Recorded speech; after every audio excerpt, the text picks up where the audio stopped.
George Michael is a name in music. He made a mark on music and the way people think. He started out with Wham, then did really well on his own. People know his voice because it is so unique. George Michael was good at singing.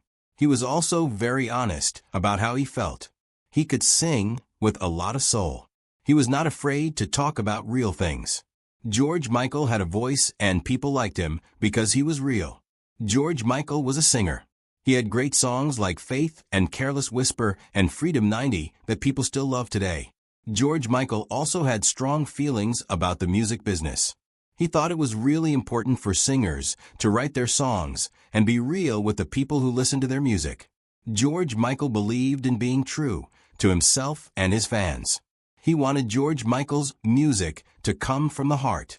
People were really surprised when George said he did not like some artists and bands. He talked about how some of them were too full of themselves or that their music was not very original. George also said that being famous can change people and make their music worse. George never held back what he thought. He was a person who always said what was on his mind. George really cared about what music meant to him. In interviews, George talked about the bands he did not like, why he felt that way. Now, people who like music still talk about what George said about these bands, even though he is not alive anymore. George said what he thought. That is why people still remember what he said about music. The man's opinions were never about hate, about being really passionate. Music was a deal to him, so he had to say something when he thought it was not being true to itself. When he finally talked about 6 bands he did not like, he was not just talking as a singer, but as someone who loved music. So much music was his life. Music was what he thought about all the time. George Peyodu was born in London in 1963. He grew up with dreams and music all around him. George Peyodu had a lot of ambition and loved music. By the time the 1980s came around, George Peyodu had already started to think that everything had to be perfect. He started Wham with his friend Andrew Ridgeley. George Peyodu wanted every song to have lyrics and every performance to be great. He wanted people to feel something when they listened to his music. This need to be perfect was a thing and a bad thing for George Peyodu. The people he worked with said he was very careful about his work.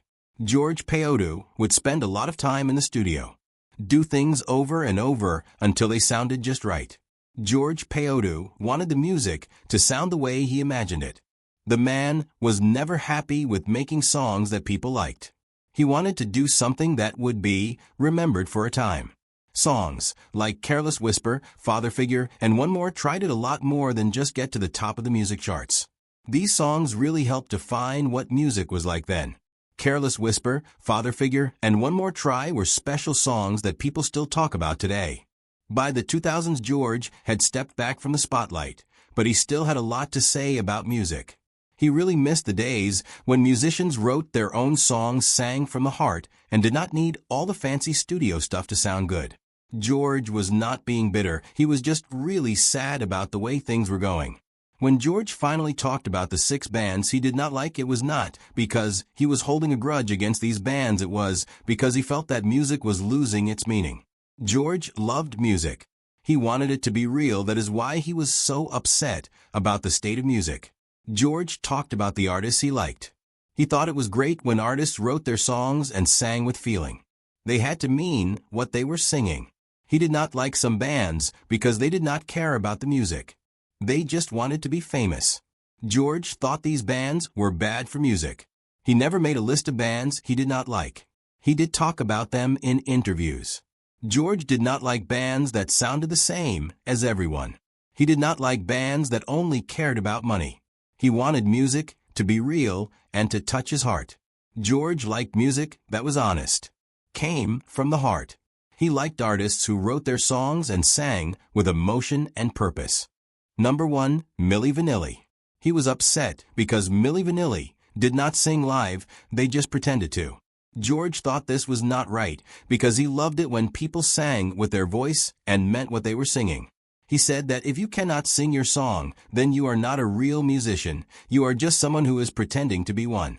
To George, what happened with Milli Vanilli showed that the music industry cared more about how people looked than about being honest and good.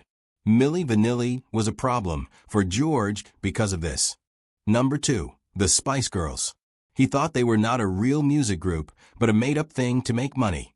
Even though the Spice Girls were popular around the world, he felt that people only liked them because of their image, not because of their music.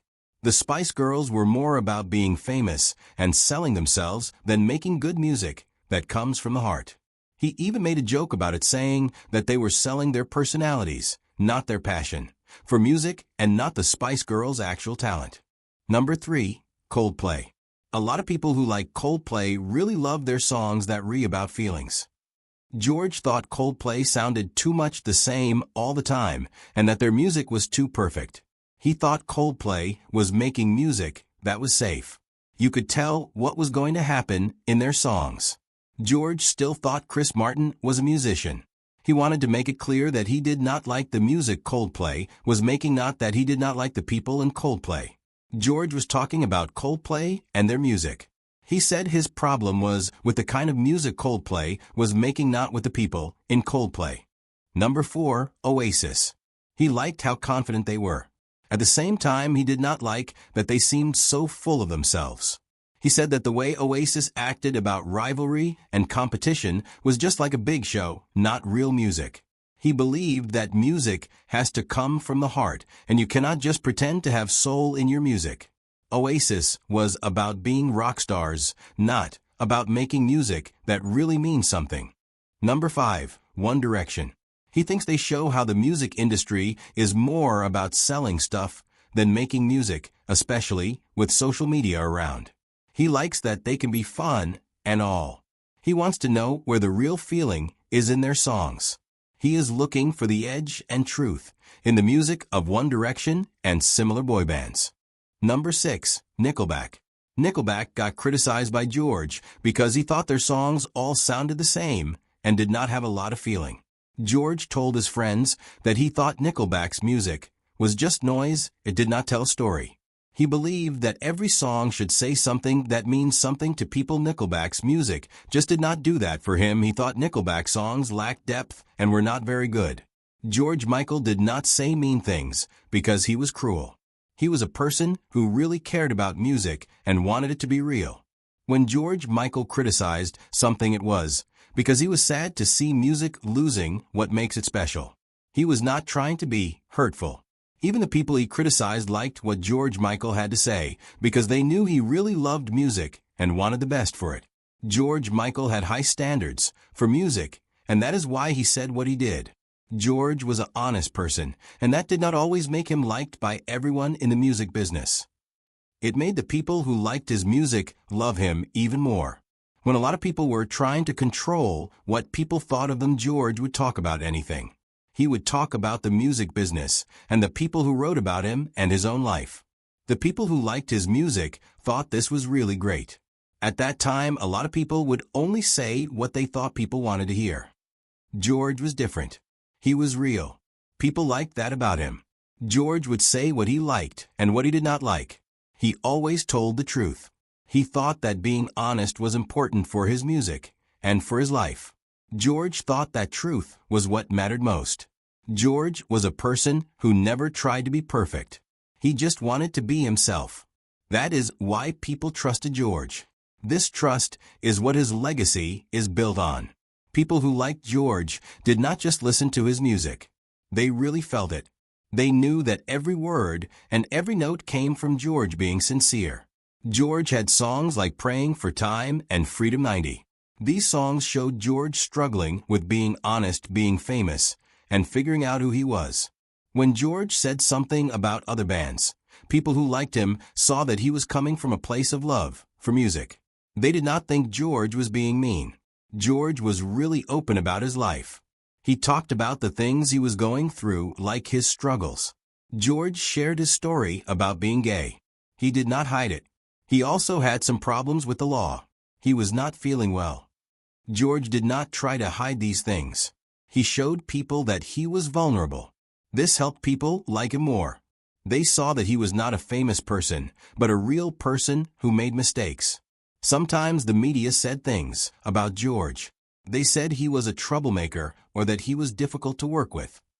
His fans did not care about that. They liked George because they knew what he believed in. George believed in being free to love whoever you want. He believed in being able to make mistakes and learn from them. He believed in telling the truth, even if it is hard. George Michael is still remembered as one of the honest people in pop music even after he died. Lots of artists still look up to him because he was true to himself. George Michael showed everyone that you can be successful without changing who you are. He proved that being honest is a thing. When George Michael talked about how fake some pop music's, he was telling musicians who came after him to be real. George Michael wanted them to be themselves just like he was. In the end, George Michael's honesty was not a weakness, but a defining strength. It made him controversial at times, yet it also made him timeless. Fans loved him not because he was perfect, but because he was fearless enough to speak truthfully about fame, love, music, and himself. That truth, like his voice, will never fade.